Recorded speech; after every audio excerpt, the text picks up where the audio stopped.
Hi and a big welcome back today if you are a regular subscriber, and if you're one of my new subscribers, we just hit 130,000 today. Thank you so much. I think you're going to love the channel and the content that I bring. So whether you watch this channel for the housing market analysis that I do, precious metals such as gold or silver, retail, you want to know about the economic environment, what's happening with finance or the stock market, today's video is for you. It doesn't matter which country you are in, whether it's the USA, Canada, UK, somewhere in Europe, Australia, New Zealand. Even though I'm going to focus a lot of it on the USA, some of it on the UK, a lot of it will apply, probably 90% to most Western countries. So I'll start with housing then and looking at what's happening with the housing market. Then I'll move into jobs. We'll talk a little bit about the riots and the rise of crime. Then we'll move to retail and then we'll wrap up. And if you're interested in some of the more controversial topics that I discussed, you can head over to the Discord chat community via the Patreon page, which the link is in the top of this page. Because unfortunately, I can't talk about some of these topics here on YouTube. But on the Discord chat, it is completely uncensored, so we can discuss these things, such as what's going to be happening next year with the Great Reset, which is being masterminded by the World Economic Forum, funded by people such as Soros and Gates and some of the wealthy individuals. So I pre-warn you in advance, this video will be a lot darker than my normal videos, and for good reason. Just over the last few weeks, I'm seeing a huge decline in society, in the financial markets. There are a lot of changes happening so rapidly that even for myself, it's hard to track everything. So I'm going to be talking about a lot of these things in this video. But overall, I believe we are going into one of the worst recessions the world has ever known. It could, at the rate it's accelerating, even be worse than the Great Depression of 1929. And when it comes to COVID, I really think we've only seen the start of what's happening here. The Great Lockdown, as it was known, was really only stage one of this, I believe. I think personally that there's going to be a second wave, and there always was going to be a second wave since way, way back. I think this second wave will turn up around winter time at the end of this year, and it will stay until about spring of 2021, somewhere around that time. Which coincides with a lot of changes that are going to be taking place in the world at that time. Now, just to be clear, I do think that COVID-19 is a real virus. I don't think it's been made up or anything like that, but I do think there is a lot more to it than meets the eye. And I also think there's going to be a very big problem with the US dollar. The US dollar is the global reserve currency, and if the US dollar goes, which I'm not saying it will, but you know, there's a very high risk that there could be some serious problems with the dollar, every other country will go with it because the currencies of other countries are pegged to the dollar, which is why I think the only safe bet at the moment is precious metals, and they have been in every recession going back a long, long time. Precious metals is real money. Currency is not money, it is just paper or digital numbers as it is now. And I say that without any hesitation. I don't sell precious metals. I don't have any affiliation with any mints or bullion dealers. This is just my own personal opinion. So we're going to talk about jobs in a little bit, but let me just mention one thing about jobs as we go into the housing market sector. And that is that I don't believe the unemployment statistics at the moment, 10% for example, I think that's way, way off where we really are. I don't think it's anywhere near as low as 10%. I think it's a lot higher than that. And if you look at websites like Shadow Stats, I think that's a more clear prediction and analysis of where the statistics are at the moment. Because if we just look at the news headlines every single day, I'm not seeing headlines like Company X creates 10,000 new jobs this month. No, it's usually the opposite. It's pretty much all the headlines are about job losses, all these job losses, all these losses, companies losing billions of dollars, Rolls-Royce losing billions of dollars, United Airways cutting jobs. This is all the headlines right now. So all this stuff about the housing market boom and how's it going to keep going up is nonsense. They're only going up right now as a result of some changes that are going on, which we'll mention now actually. One of the biggest risks to the housing market at the moment is the number of default. So what I'm talking about there is mortgages that may be in forbearance or people that are missing their rent payments to their landlords. This was pretty shocking statistics. It's about 1/3 of all households in America at the moment miss their rent payment or their mortgage payment last month. That number is absolutely staggering, because if those people, and if we look at 1 in every 3, then potentially 1 in every 3 of you watching this accounts for you. If people do not catch up with their payments, then what this means is later on down the line is potential evictions. And I really don't see how a lot of people are going to catch up. It's going to be so difficult, especially with, most Americans, let's say, live paycheck to paycheck, spend almost everything they earn. How are people going to catch up with, say, 4, 5, 6 months worth of rent payments or mortgage payments in some cases? I just can't see it. So I think we are going to see a wave of evictions. Unfortunately, it's very sad to say, but especially for people who it wasn't really their fault, they've lost their jobs as a result of what's going on with the lockdown, etc. But I'm expecting to see anywhere from, say, 3 to 5 million evictions in the next year or so across the USA. And this is why forecasting when the housing crash will happen is really difficult, because it really is like hitting a moving target. But overall, I'm expecting as much as 5% of all households in the USA by the time this whole crisis is over could have been evicted from their homes, which is only going to exacerbate the situation already going on. We've already got crazy levels of homelessness. You only have to go through a number of major cities and you will see this. But if the government steps in to help people, then this will reduce the impact of the evictions that are going to be coming about. But really, this will create another problem in itself with a lot of evictions. And it is going to take a while because the courts are full at the moment, and some countries as well have a ban on evictions. So the UK is a good example of this. The government has just moved it from 2 months to now 6 months. This is going to put a huge strain on, let's say, everyday landlords. And I know some of you might not like landlords, but they're not all bad. There are some good landlords out there. These people still have to pay to the bank. All this stuff going through the court is going to take a long time.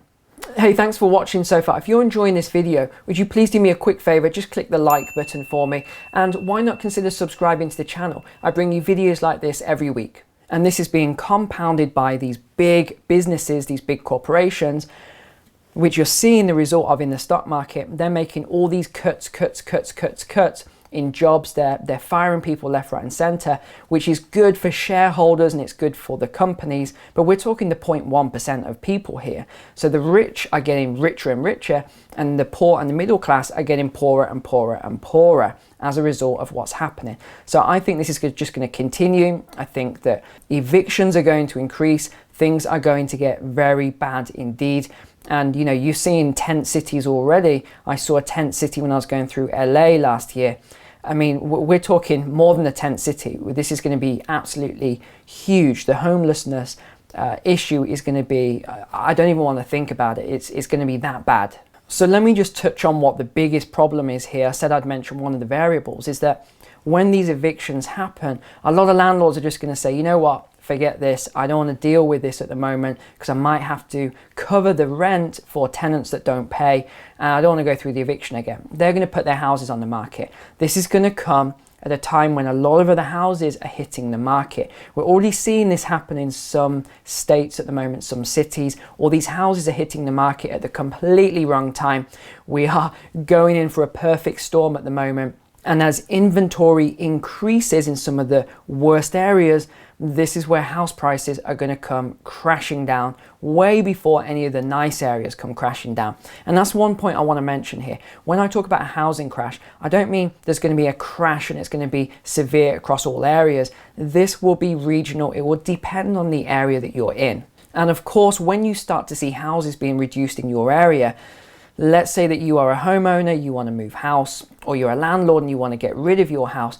what happens? Your realtor, and I know because I'm an agent, your realtor's going to come to you and say, that house down the street there has just reduced by a few thousand. I recommend you reduce by a few thousand to remain competitive.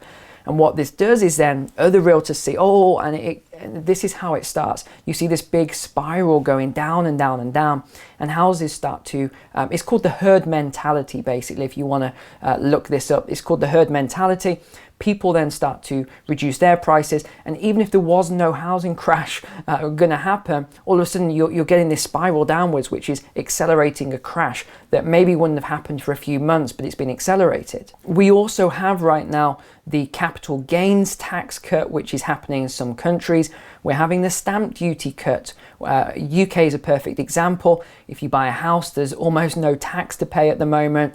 This is a really bad idea. It might be good for right now to keep house prices stable, but when this ends, and you can see what's going to happen here, when this ends, this is all going to come at the same time. Like I mentioned, the perfect storm, job losses, the cuts, all of these things, the high inventory hitting the market. This is going to be such a bad crash that I don't even want to think about how severe it will be in some areas. And next I want to talk about a point which a lot of you are talking about in the comments, you're asking me questions on, which is the mass exodus from certain cities. New York is the prime example, mass exodus from New York. And because of this, it's pushing inventory up, and because of this, it's pushing prices down. So we're already seeing the start of a potential housing crash in New York City. Other people are saying San Francisco as well. I've run the analytics. San Francisco is not the same market. They are not experiencing a housing crash yet, although it could occur, especially with a lot of things that are going on in tech centers. So places like San Francisco is, Silicon Valley is tech. And a lot of these workers now don't have to work in that area. They don't have to pay millions for a house in that area. People can work wherever they want, especially if you are a in-demand software engineer. And this is another thing. Certain jobs are in more demand than ever, like software engineers. Other jobs like manufacturing are just reducing and reducing. Now, some people are blaming this on China and saying all the jobs are going to China. And that's true. And by that, I'm not talking about President Trump here when I say that. I'm talking about in general, people are saying all the jobs are going to China. And what I want to say is that's true in some regards, but it's not 100% true. It's not a fact, as it were. What's actually happening is more jobs are going to robots and technology than are going to China. And even in China, if you look at what's happening to their middle class, they've had this huge rise. And now what's happening is with all these robotics and everything coming in and the software and technology, even the middle class in China, there aren't as many jobs available. Some of these cities are just empty. Hundreds of thousands of housing and apartments are just empty because of what's going on there. So I would say that the biggest risk we have is technology and robotics for jobs, as opposed to it going to China, for example. And I'm not going to get into politics of this. I'm not going to talk about the left versus the right and all this sort of stuff, because that's not really what I talk about. I talk about finance and economics. But what I'm seeing is a lot of people are saying, oh, the liberals are burning down their own cities, they're destroying their own cities, and then they're moving to Republican cities where everything's perfect and things like that. So there is some truth in that, but it's not 100% true. I looked at the analytics, I ran the analytics for you, and actually some of the, let's say, liberal cities, they are having a boom in housing. So it's not actually true throughout. Somewhere like New York, yes, that's having a mass exodus, but other cities, both Republican and liberal cities, it's about even across the board, and you can run these statistics for yourself. I also called up a lot of moving companies, and I basically asked these moving companies, where are people moving from? Where are they moving to? Is the demand as high as people are saying? And things like that. I had a lot of good conversations. And again, they backed up the data that I've just mentioned. But the general trend is that people are leaving the big cities at the moment. People, especially the wealthy, they're leaving the big cities. They're moving to counties maybe an hour away from the big cities where they can either work remotely. Because you think about it, why pay, $5,000 rent like in San Francisco a month, 5,000 in rent, when you can pay 1,000 or 2,000 for owning your own home an hour away in beautiful, area, and you can get a 5-bed instead of a 2-bed. So this is basically the trend. This is what's going on. As I've said for the last year now, this is all coming into fruition. But the other problem with the wealthy fleeing the big cities, and we're not seeing this yet, but this is going to be a huge issue when it comes to fruition. And again, this is going to take years before it actually comes in. What's going to happen is, if you think about property values in the big cities as people leave, and in the future as prices do come down in the big cities, what that means is that when property values come down, it means taxes come down. So the tax revenue paid to the city is going to be a lot less. That means there's going to be less money to spend on things like the police force. So what's going to happen is potentially we're going to get more crime in some of the big cities, and we're already seeing a wave of crime already. So imagine that on an even greater scale. And what we'll see is that the poorer cities will get poorer and the richer places will get richer. So I'll give you a good example of this. I was in San Diego last year visiting some friends, and what I noticed was quite interesting, having gone from other cities that are classed as impoverished cities and talking to friends in those cities. The people in, say, San Diego, they might be second or third generation. The parents might be wealthy. They'll have children, they'll obviously push up the house prices as more wealthy people come in. The children then get better education than the poorer cities because there's more money coming in for that education. So they get a better education, which means they get better jobs, they earn more money. They then have children in those areas, they get a better education. And you see, it's a self-fulfilling cycle, as it were. But then when you look at the poorer cities, there isn't as much money going in for the education system. So you have a lot more issues with the education system. People don't get as good grades, they don't get as good jobs, and you see where this ends up. So the next thing is retail then. So a lot of people always ask me, what do you think about retail? Because you may have a retail business or you're employed in retail. Nothing has changed over the last 6 months. Retail is imploding, and it's going to get worse and worse and worse. This is why I got out of retail. I sold my retail businesses as quickly as I could. I didn't mind losing money off the valuation. Last year, the valuations were really strong on my retail businesses. This year, it's almost impossible to value a retail business. You could speak to so many business valuation experts, and a lot of them simply cannot value a retail business right now because of what's going on. So I exited retail, I got out, I don't have any office space, I don't have anything like that now. I just got rid of everything because I think retail is going to implode. We're already seeing the mass job losses. We're seeing a lot of retail go online. So and again, you can figure this out for yourself. Rather than watching the news, just go out to your local retail areas, whether you walk or drive or cycle, whatever, and just look at the amount of retail that's open and what is closed and what's gone out of business. You're just going to see this accelerate and accelerate. Because think of it like this, people aren't thinking right now of going out for sushi or a gourmet burger. That is not what's on people's minds. What's on people's mind is job. How am I going to feed myself? Where am I going to live? This is what's on a lot of people's mind right now. And the stock market really doesn't care about retail. It doesn't care about wildfires in California, hurricanes in the south, violence on the street, looting. The stock market is just keeping on growing because every time a company fires more employees, what happens? The stock market's going up. The stock market is in a massive bubble right now. It really is. The PE ratios on the stock market are so out of whack, it's ridiculous. So overall, I do think that we are going into a terrible recession. I think this is going to be one of the worst recessions ever. I wouldn't be surprised if this was even worse than the Great Depression. And I don't say that lightly.